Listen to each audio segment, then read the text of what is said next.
Welcome to the Soul Tribe Podcast. The Soul Tribe Podcast was created to help you navigate through the world of spirituality, wellness, and self-development in an easy, grounded, and relatable way. We break down everything from the AKASHIC records, manifesting, spirituality, and so much more. We want to help expand your boundaries and bring the spiritual world to you in a fun and easy way. Get ready to be inspired with tips, tools, and easy to digest information. Let's do this.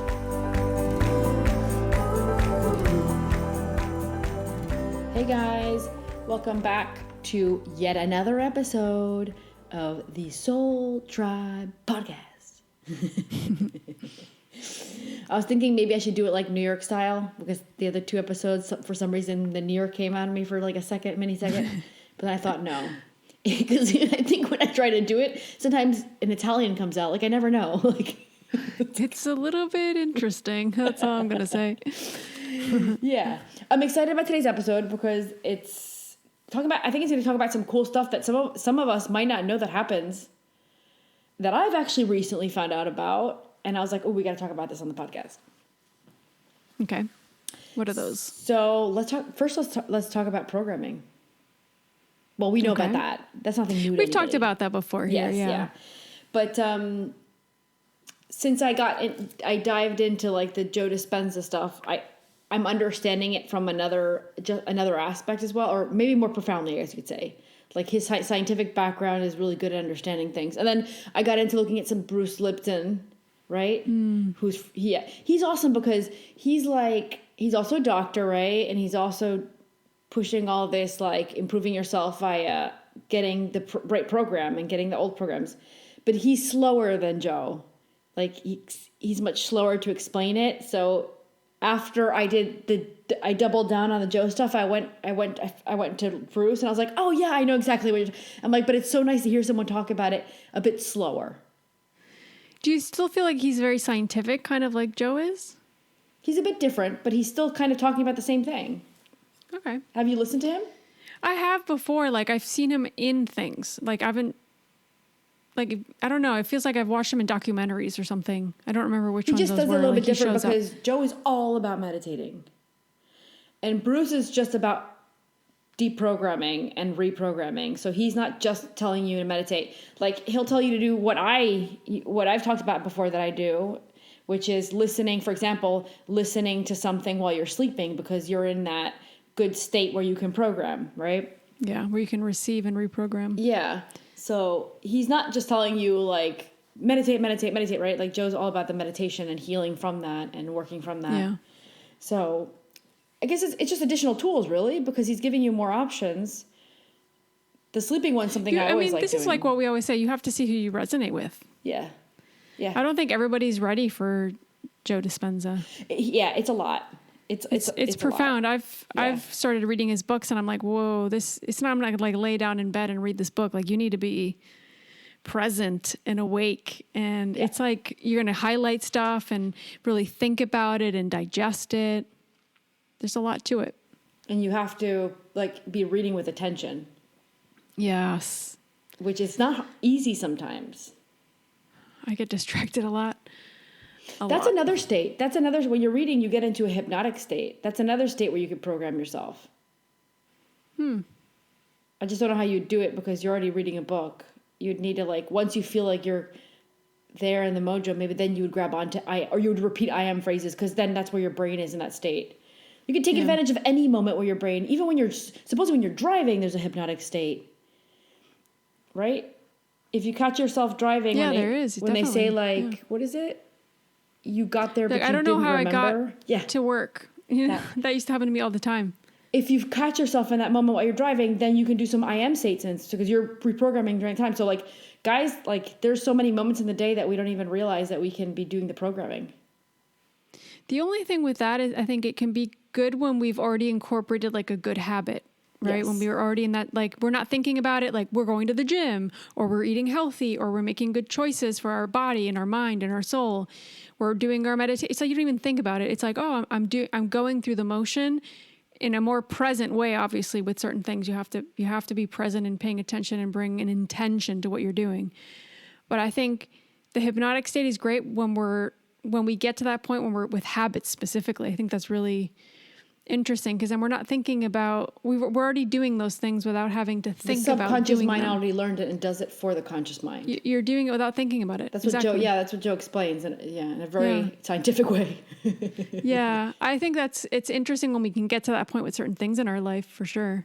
And Bruce Lipton also talks about that, by the way. He just says it more slower and a little bit more easy to comprehend, especially if you're just getting into understanding how the two brains work.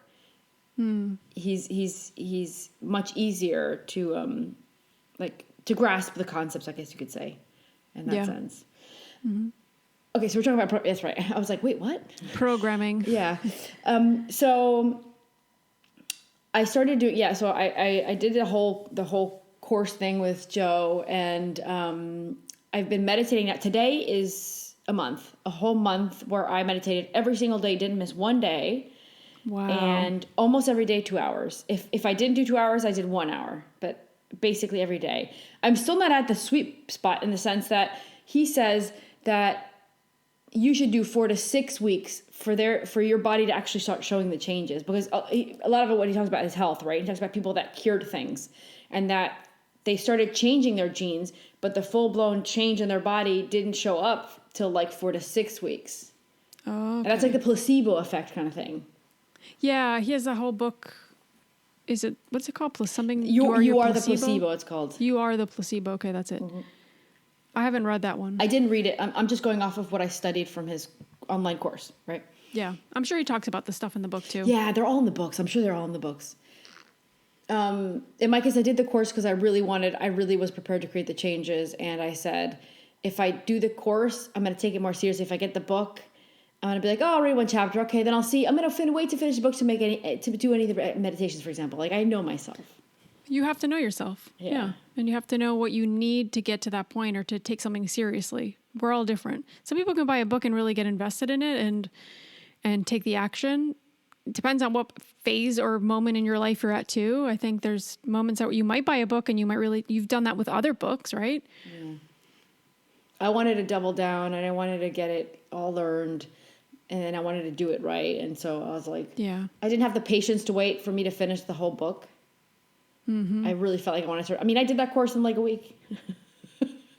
I know. And it's 25 videos, guys, 25 videos. And I did it in a week. And I'm sure they're not short. No, they're about an hour. Some are almost 2 hours, I think it was. Wow. Yeah. Good for you. Every free moment I had. I was even like feeding Aurora and had my headphones on. I was listening to it. Like I was like, that's it. I'm done. I'm creating the changes. So yeah, today is 4 weeks. Exactly. So I have a few things I want to talk about that I've recently discovered through my process that I thought might be interesting to bring up and talk about. But just let's go over the programs for a second. I keep saying that and then we're not doing it. So basically, what I've learned from Bruce and Joe, and funny enough, the number 7 coincides with what the AKASHIC records talk about when they say 7. It's an important number both for them as scientific, researchers, but also for us in the AKASHIC records. The AKASHIC records always talk about the year 7 being the year that the crown chakra finishes closing, and the connection to like the divine plan kind of gets sealed in a way. And so whatever little changes can be made, they're very tiny changes that can possibly be made after 7. But the big changes in the contract and the dealings and the meeting up and then going back and forth with the soul, with the contract, that happens all the way up to 7 years old. When 7 comes, that's why like babies are born with that like head thing on the top, like open. Yeah, it's like it's very soft at the top of the head. Yeah. So that's kind of like, I don't know why it happens, but it's like the physical representation of that's open till 7. And at 7 I think that happens so it can come out the birth canal, right? Yeah, because the brain goes poop, like puppy, pop. It is for that, but it's also something that in a more spiritual sense. Yeah, exactly. The AKASHIC records refer to it as because the baby's still connected, the soul's still connecting and going back and forth, and it's not just in the body the whole time. Actually, the baby's back and forth a lot. And how things can have a physical and also spiritual meaning. Yes, one doesn't like cancel the other, right? I love that. That's a good way of saying it. Yes, that's a good way of saying it. I just thought that. Yeah, and that happens a lot, actually. A lot. Yeah. Anyway, you're saying up to age 7. Yeah, so up to age 7 for the Akashic records, that's when like 7's when things seal. It's like, that's it. This is the contract now, right? And then the soul's kind of fully grounded into this incarnation at 7. And then when you talk about like what these researchers and scientists look into, they find that your brain is in a state of hypnotic state all the way up until 7. So they're recording programs the whole time. Everything you say to the child, everything they're learning, they're hitting record and they're going like the old tape that we used to have when we were, the tape. Yeah, rewind. The cassette tape. The cassette tape, that's it. That you would have to fix with a pencil and a pen. Yeah. Like you're... With a big pen. Anybody that's like young is like, what are they talking about? The cassette, what is that? I was born with CDs. What are you talking about? But it's like they're hitting record and they're recording all the programs. And then what I love that Bruce Lipton said, which is so true, it's like maybe there's a conscious parent in the house and the conscious parent's like, I'm going to repeat. And that's what I did with Aurora. I repeat things like,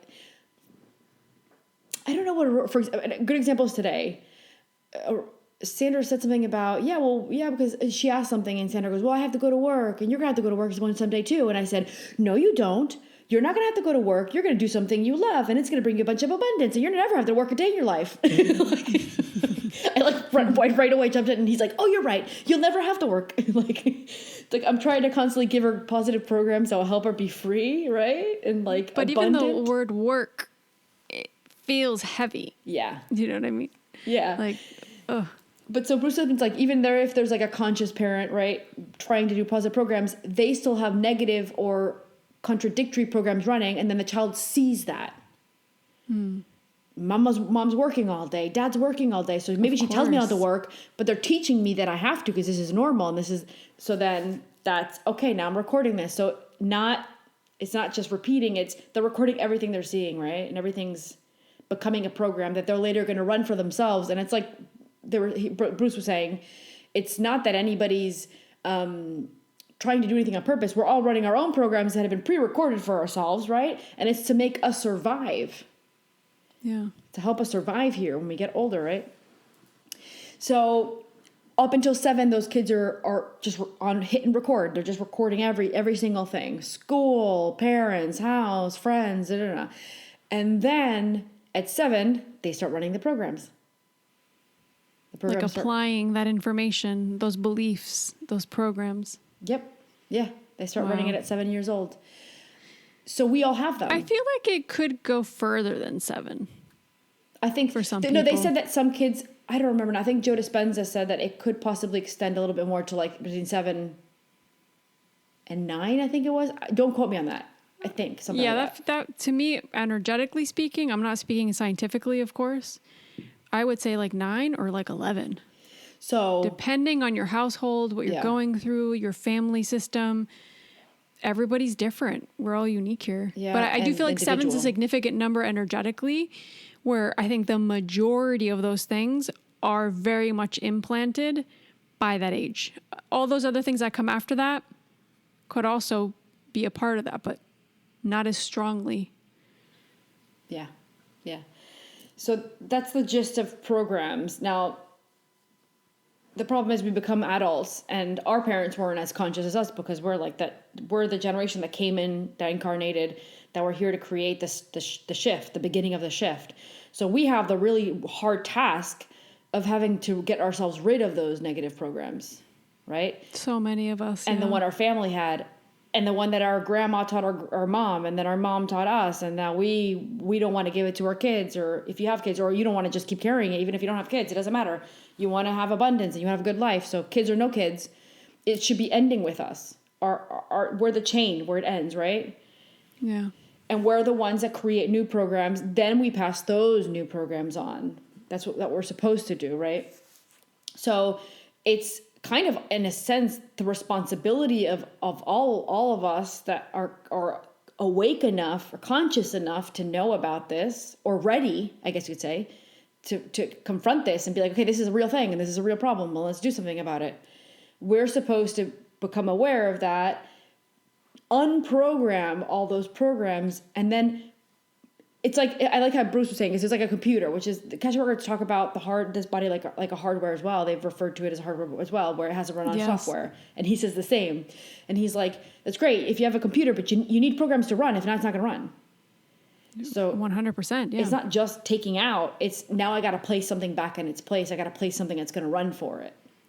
And the reality is, like, I want to look at the spiritual aspect of that, because we're talking more in scientific, so we can all wrap our head around it.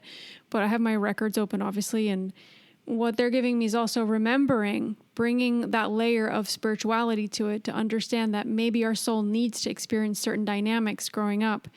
We need to incorporate that programming so we can learn those lessons once those programs start running, right? But we needed to go through whatever we went through as a child, let's say 3 years old, 5 years old, or older, to be able to have that struggle with that issue or that thing so that we can work through it. And obviously, like you're saying, and I totally feel that so many of us are here today to break cycles. But that also means, to me, it feels a lot like it's the time that we've come in, that we've decided, our soul has decided to come in, where it is a time of awakening. So many of us are awakening more than ever. So with that comes a huge responsibility of starting to deprogram those things that our family passed on to us. And there's no blame in that, right? I think the first thing that we need to think about and really digest is it's not a blame game, right? There's no looking at that and be like, this person did this to me. No, these were my circumstances. What do I do with it? How do I start to look at it from a different perspective and heal myself? It's that mentality, that energy that's going to help us propel forward to be able to change those things. Yeah, totally. And then I was thinking, like, it doesn't have to be a really traumatic thing. It doesn't have to be something that you're even fully aware of. You have to just start discovering inside of you what it is. I mean, since I've started these 4 weeks, since I started this, I've managed to go a little bit deeper, and I'm like, I'm trying to be like you. I'm trying to be more emotionally smart, right? So I'm like, okay, so this is something I know that I have. Okay, wait, what can I tie this to? Like, I'll literally go through the process. What can I tie that to? Okay, this, and okay, oh, and then like, oh, it ties in with this over here, and I never even realized that bothered me when I was little. I didn't even realize it was still a thing. I thought so it's like, you got to start becoming much more like an investigator, like a detective of your. It's not always that obvious what it's tied to. Oh gosh, no. I mean, that's why in reading sometimes we're like, what? Really? And then you're like, and then the light bulb, it's like, oh, okay. Yeah, that makes sense. Yeah. Sometimes it happens right away. Sometimes it takes time. Sometimes those little pieces start to like become more clear, and then you start to put the pieces together. It depends, right? But 100%. Yeah. Yep. 100%. Yeah. So maybe you were in a household where things were like good. There was like not a lot of really dense, big issues, but still sometimes that child feels something and nobody did anything directly to the child, but there's a sense of feeling that, or a scenario played out and it made the child feel a certain way, and that was impactful enough to be recorded, right? Another layer of that, which I want to talk about here, just because obviously we're talking about programming, and program doesn't necessarily mean it came from our parents. That could have been at a cellular level. We've had episodes about cellular memory. We've talked about family constellations. We talked about inherited family trauma. There's a lot of that also I feel plays into what we're reprogramming or deprogramming, because maybe our mom and dad did the best to show up for us in the most loving, nurturing, kind way. And like you said, there's still something in that dynamic that you still felt that you weren't loved enough, or you still felt that you were unworthy. And that might not be coming necessarily from that interaction with your family. They might have done an amazing job of showing up for you and them trying to heal themselves, even though they might have not been perfect. And it's not about being perfect. It's about learning and healing, right? But maybe your grandparents struggled with certain things, or maybe a grandparent that felt completely unworthy and made choices from that energy and never healed that properly. And maybe you're feeling that. Yeah. And you don't even know where it's coming from. Yeah, in that case, you'd be like, I know I feel this. Yeah. And you can't find the tie-in. Well, then at least you know what it is. So then you have to reprogram that. So you say that, and you try to program in the contrary to that and make that the new program. Let's say you don't feel 100%. worthy. You don't feel worthy. You start programming that you have an immense worth. You're valuable in many people's lives, or valuable for the whatever you want to say. Like everyone's gonna say it differently how they feel, but it's like I'm worth a lot to this universe, to this planet, to my family, to my friends, whatever it is you're gonna be saying and programming back in, right? Yeah, and I think sometimes our human brain wants to understand everything exactly and find the reasons and for all the pieces to fit. Sometimes we don't have those answers. Yeah. Sometimes we just don't. We can ask our family. Our grandparents might not be around in this case, for example, but you can still energetically connect to that. And sometimes like a family constellation session or an AKASHIC record reading can give you those answers. It can validate what you're feeling and where it's coming from. Past lives. We can go even further out, right? What if it's a past life thing? Yeah, as well. That's there too, yeah. I think that's a whole other layer that we're not going to get into necessarily, but that could also be coming from that. That comes up a lot in readings. Yeah. Yeah. So I wanted to clear that up so that people knew that, even though you're trying to you're taking all these action steps outside of yourself, right? To go, and I don't know, I've decided that I'm going to start working out. I'm going to take care of myself. I'm eating healthier and all these external things, right? Then make sure that you're also doing it on the inside, because your programs are our subconscious mind, aka the programs, are running us. So no matter how much action we take, I liked how Bruce Lipton explained it. He said 95% of the time your subconscious brain is managing your life. Only 5%, I don't know if it's the day, but like only 5%, I think it's in the day. Only 5% is your conscious mind actually controlling something. So like what he's saying, even if you think you're thinking, I'm going to be abundant, I'm going to manifest, whatever it is you're trying to, right? Yeah, that's great, but that only works for 5% of the day. The other 95%, the program that maybe your family taught you that you have to work really hard for money. You get your job. We all hate our jobs. It's a rough life and Those are going to be running for you the rest of the 95% of the day. Yep. So I could not agree more energetically with that. No, but you know what?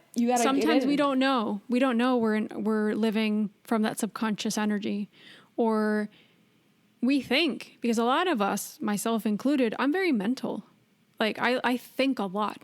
I also feel a lot, but my mind gets in the way of a lot of things. I've talked about on the podcast before how I sometimes in the past couldn't understand what I was feeling or what I was thinking. They were mixed. I couldn't decipher one from the other. But I think a practice that we can all get into, especially if we're talking about programming, we need to know where we're starting from. We need to know where we're at. And I think a good thing is to look at your life. Yeah, find the biggest issues.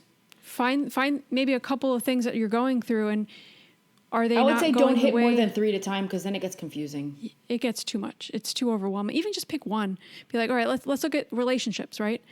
For example, I'm alone, or I'm in a relationship that's really toxic, and I keep calling toxic people back or something, right? Yeah. So you think you're in control, but you're not really in control. You're allowing your subconscious beliefs and programs to attract that into your life.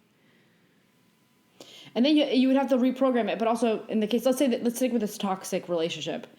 The person goes, oh my gosh, I'm in a toxic relationship. I'm awake to it now. I'm conscious of it. I'm done with it. And also I realize now that I've done this almost my entire life, for example, or several times. Then you'd have to go, okay, what is it? Is it that I don't feel worthy? Is it that I saw that with my family somewhere? Is it like, where did it come from? That's a great way to finding out, because then you know what program exactly to hit. But if you can't figure it out, well, then let's start implementing, just in case. Make sure that I feel worthy of a really good partner. Make sure I feel like I bring something to the table for them and that I deserve to have someone that takes care of me. Maybe I need to repeat to myself in program that I need to feel supported and loved. Feel heard. Appreciation, being uplifted, being accompanied. There's so many things that you can, right? But the external should give us the indicator of where we're at with that. Yeah. Because if our mind we're like, wow, this is what I really want, or your desires are telling you, this just doesn't, what I desire isn't matching with what I'm manifesting or bringing forward in my life, then their subconscious is taking over. It's that shadow self, the wounding that's allowing that to perpetuate and to continue. You're not in control, which isn't, there's no good or bad, right? When we talk about the Akashic records, it's more, let's see the perspectives. Let's understand it. Let's see where we're at. Let's not judge it. Let's bring love and light to it and understand it. And then from there, be able to, like you said, what do I replace this with? We always have to replace one we have to bring awareness to that subconscious belief. So we're aware of it at a conscious level. So then we become more aware of it in our day to day. And then from there, be like, all right, what could... And accepting, like, that you're bringing that in, because it's really easy 100%, to go, this happens to me and this person, it's just because this person, like, is it possible that you're I've just made bad choices, for example, but actually, maybe you have made bad choices. In bad choices in the sense of, like you were saying, toxic relationships. But there's also a subconscious part of you that's attracting that in. And accepting it. Yeah. Yeah. It's like an addiction. From whatever belief system. You have to realize that there's a problem first, and then you can go, okay, there's a problem. That's okay. It's fine. There's a problem. Okay, let's deal with it. Not judge it. Judge it, right? It's like, okay, this is where I'm at right now. That's okay. Let me give myself love. Let me give myself understanding. And then that's an empowered place to be, right? Because that's where we can start to bring awareness, compassion, love, and be like, what do I actually want? And how do I program that into my life? We're more in control than we think, or we can be more in control we weren't than taught we that. think that's or the believe. Thing. We were never taught that. Yeah, no, we weren't. Like that's what I always talk about school. I'm like, I wish at school they would have been like, hey guys, you're co-creators, and let's check what programs you guys got running, so the rest of your life is amazing. Like, yeah, that would have been much more useful than amazing. Let's sit down and learn about chemistry first. Like, yeah, I think those things are important too. There's certain things that we need to learn and understand. But like maybe first we need to discover how we function, so that we can use to our advantage how we are, to then learn those things. I think it's that concept of mind, body, and spirit in the educational system. Those 3 layers, those 3 pillars, if we had those, oh my gosh, imagine the awakened and just loving beings that would come out of that. Oh my gosh. Yeah. We would all just heal ourselves, especially like through our family stuff, because we're going to school where we're at home with our families and we're going through, I don't know, adolescence, and it's hard. But if we have all of that, all those tools and that support in the educational system, imagine. I mean, that's the future of the education. At some point, one of the systems that collapse is the educational system. So that should be the future. I guess it was a printout of like. I see that happening at some point. Yeah. I hope so. Yeah, I think so too. All right, so we hit on programs and why that's. So this is the biggest reason why I've been doing that stuff, right? And so like I said, I've been doing it for a month now. And the other day I had. So this is something I recently learned. So the other day I was in the meditation. I already talked about my pop experience, so that one happened already. The pop, yeah. Yeah. And then I recently, literally, I think it was like last week. I can't remember now, but I think it was last week. I was in the meditation, and a lot of really strong energy was coming in. Lorena, it was like zoom, zoom, zoom. It was insane energy, Lorena, coming in. Like at points it would hurt my head. It was so insane, the energy levels. It was hurting my head, and it started coming down. And I had done a thing that Joe Dispenza teaches you, where you're pushing the energy up. Like you're a straw, so it circles through you. It's not just going and hitting your bottom chakras, right? So I did that. So I had the whole flow going, but it was going. At one point, it was so much, and it started when it would get to my stomach. I started going, oh, I think I was meditating. I was really in it. I was like, whoa, and I was like, in the meditation, my mind was going, whoa. That was the only thought, whoa, and then I was like, I think my stomach's upset. And by the way, I took a note to self. I said, note to self, I haven't eaten in the last 2 hours. Like, I checked everything. And I was like, because I want to know when I come out of this, if I remember, I wanted to remember that it was nothing I ate. It was not about I had dinner recently. I did nothing. There was nothing there that could have made me sick. I was totally fine before I went into meditation. And I started coming in that really crazy frequency. I started feeling it hit when I would get to my stomach. I was like, oh God, oh God, oh God. And I started feeling the acid reflux come up. I was like, oh my God. And I was like, no, I don't.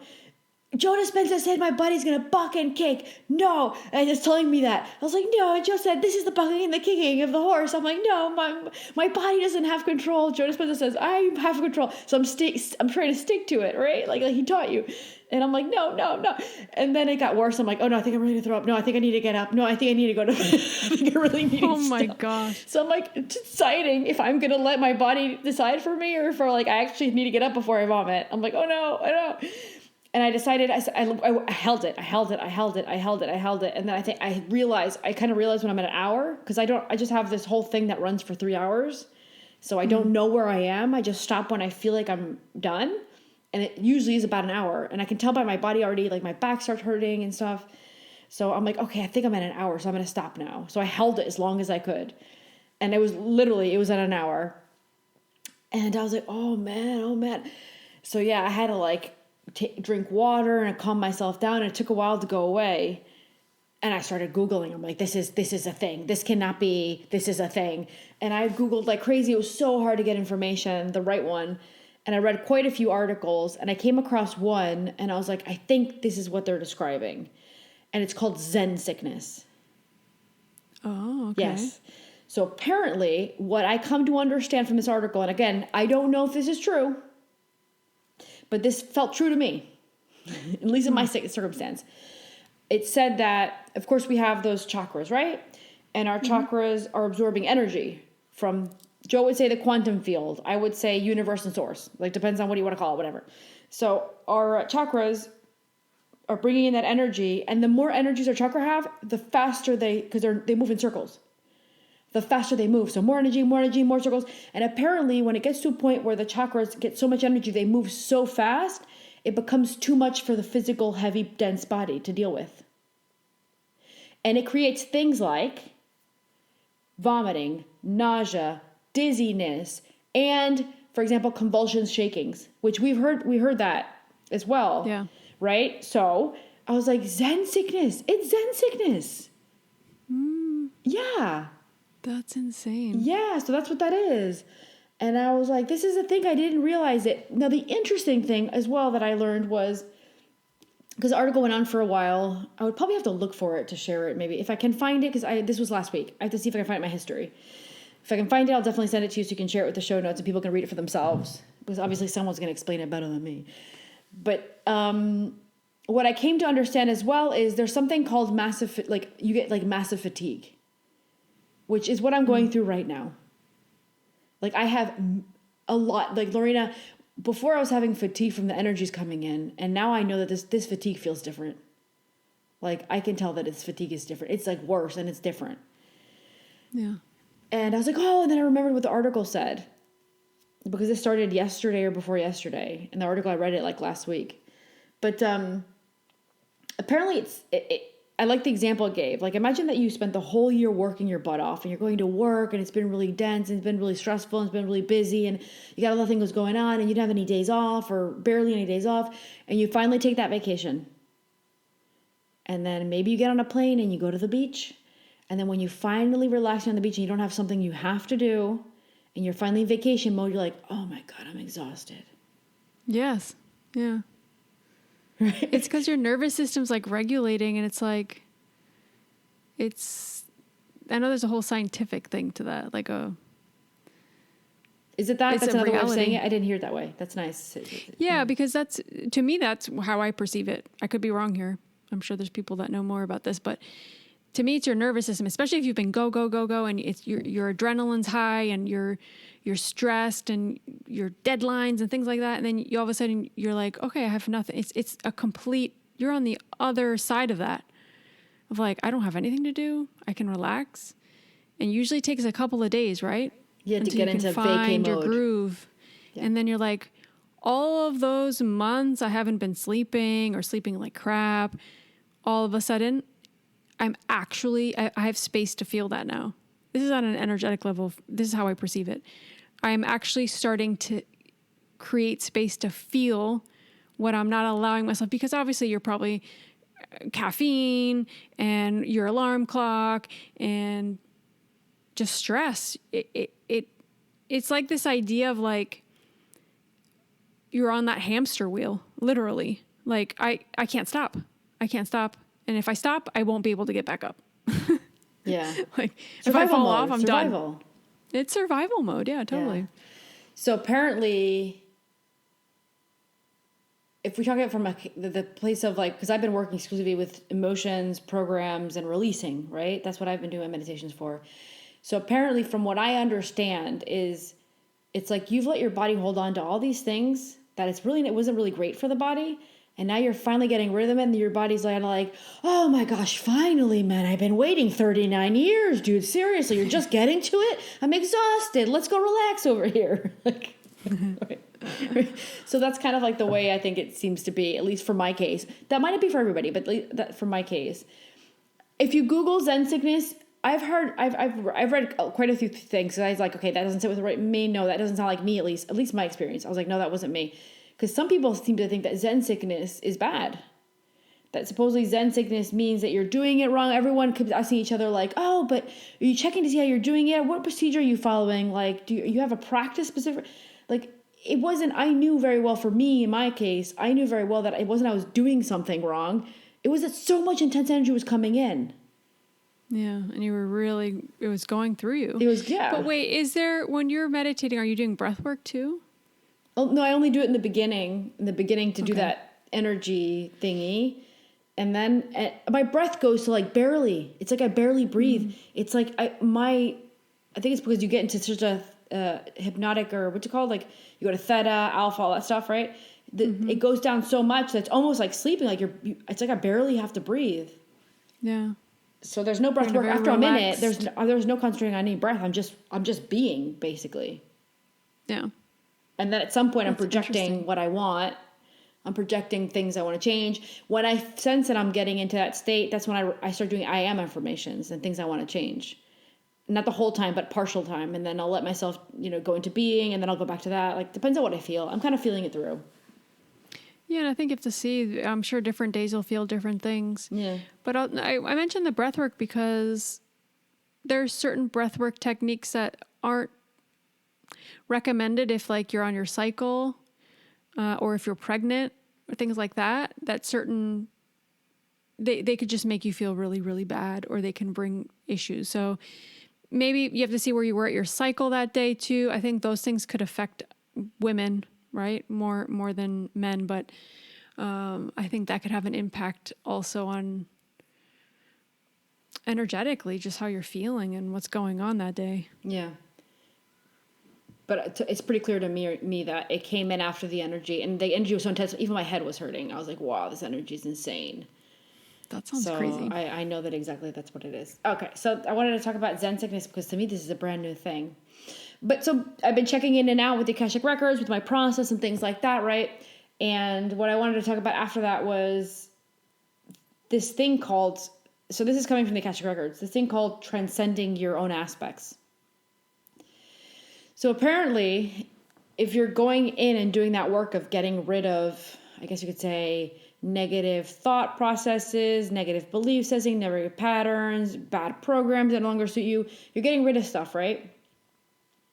And apparently part of the process that can come into play, this isn't like a rule of thumb where like everyone's going to have to do it, have to have it, or it's going to come into everyone's reality. Like if you're doing the work, maybe you don't have that, but it's a thing apparently that let's use an example like, okay, I don't know what example to use, like anger. I don't know. Anger is the most common, I guess. Anger. So let's say that you realize, I was always angry as a teenager. I carried anger for so many years, and I want to just every once in a while I get flared up or something. I'm going to work on that. So you go do the process to get rid of anger, and you're once you're at a consistent kind of like process where you didn't do it once and it went. Like you've been doing it, and you're actually starting to transcend it, right? You're trying to release it. Apparently what happens is you're confronted with it full blown in your face, because it's like the universe saying, oh, you think you overcome anger? Let me send you over your neighbor. Let me send you over I don't know, your ex-boyfriend. Let me send you over. I don't know. Whatever. Let's just say your neighbor. Your neighbor got really mad at you. So let me send you over your neighbor, says universe. I'm going to throw him in your face and get him to scream and get all angry at you. Let's see what you do. Did you really transcend that Trigger anger? you. Yeah. Trigger, that's a word. Trigger you. Yes, that's a word. So then your neighbor comes to you and he's in your face and you're staying calm and you're like, okay, I understand that you're mad. And okay, oh, it's because the tree fell. Okay, all right, I understand. Like, oh, I'm sorry. Let me fix it as soon as possible. I'm really sorry. Let me just pick that up for you. Let me go get somebody contract to fix the tree so it doesn't bother your side or whatever, right? I'm making up a scenario. Yeah. And so you dealt with it and you didn't get flared up, where before maybe you would have gotten flared up. But this time you didn't get flared up. You kept your calm, and not only did you keep your calm, you didn't have to make yourself keep calm. You were calm. It didn't trigger you. Yeah, you didn't allow it to trigger you. Yeah. That's called transcending your own aspects. And it happens when you do the internal work. And sometimes when you do the internal work, if it's something that was really, really strong within your personality, reality, whatever you want to call it, it's put in your face for you to finish transcending it. Yeah. I don't like saying the word test. I don't like saying the word test. I think that's the best, rational way to think of it. And I do feel like we do, there's always things that's the way we learn, right? It's like going back to the relationship thing. Like, the only way we can learn certain things is maybe being in those scenarios that are difficult or getting triggered by certain things. So we know that it's a thing. We bring awareness to it.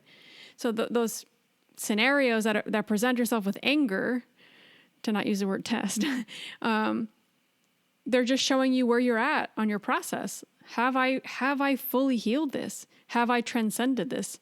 Or is there still an opportunity to look at where I can go deeper with this and really heal it?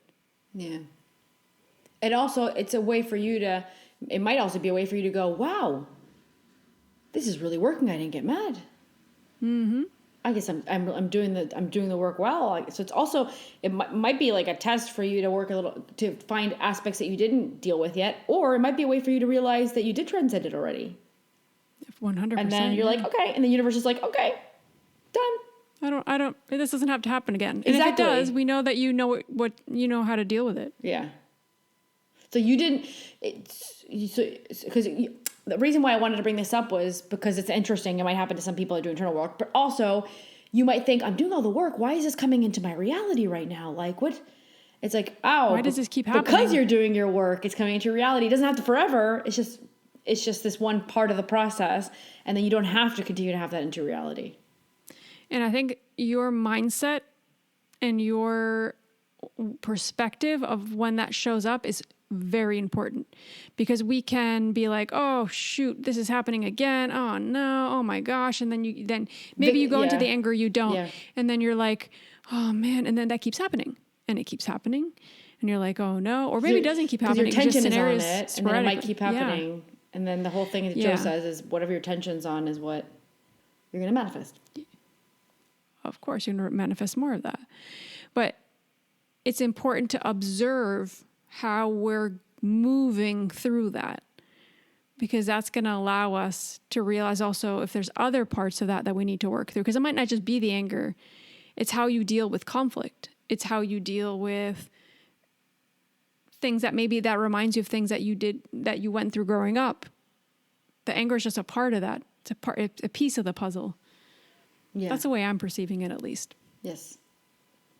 I agree. It's all there to show us something.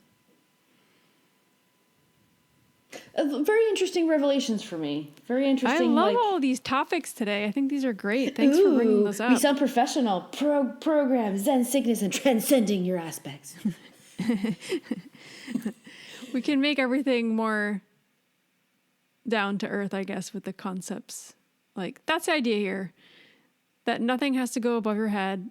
You can understand everything if you start to dissect it or break it apart, right? That was the whole thing, because I'm not big on huge words, or I just want to understand it. The moment I understand it, I integrate it, and then that can become part of my reality. That's it.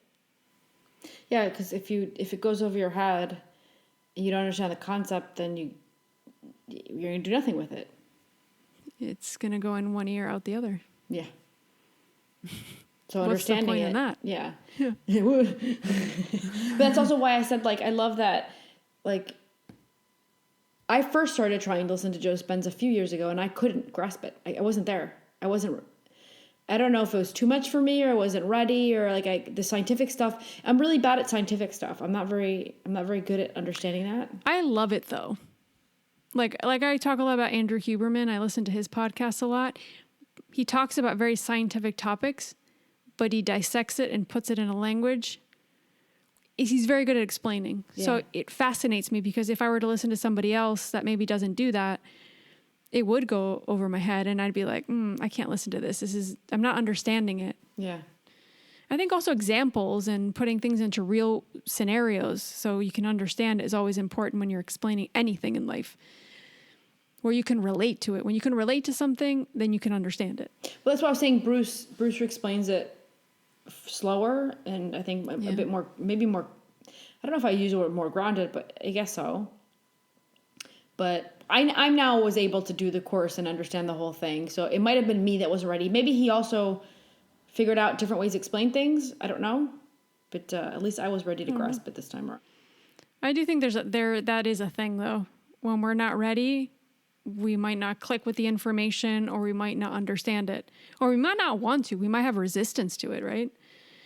That's my case for certain things. So I understand that too. And when we are ready, we'll be able to listen back to it and be like, whoa, I feel like it's a different video or a different audio I'm listening to, or it's a different person I'm listening to. Yeah. But it's not. It's the same exact information. You just are ready to hear it. Yeah. That's true. That happens. That's free will, with man. Books, that happens with books, that happens with the classes, that happens with audio, that happens, yeah. Even movies. You can rewatch movies you watched years ago and go, oh, I never remember even seeing that part of the movie. Right? Yeah, because you resonate with something different there. Yeah, your brain's more concentrated on different parts of it. 100%. Yeah.